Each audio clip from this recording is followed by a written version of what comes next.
of the public warning system.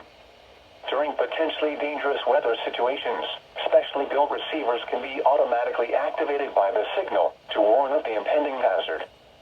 Tests of the signal and receiver performance are normally conducted between the hours of 11 and noon each Wednesday.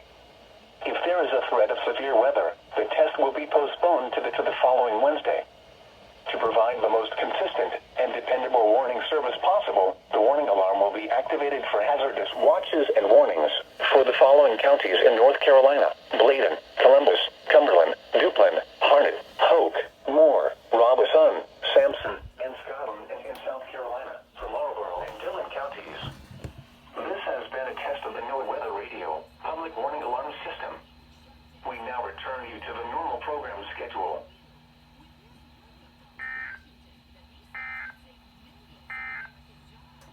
Here are the 10 a.m. observations. The report from It's a 6-hour event. available.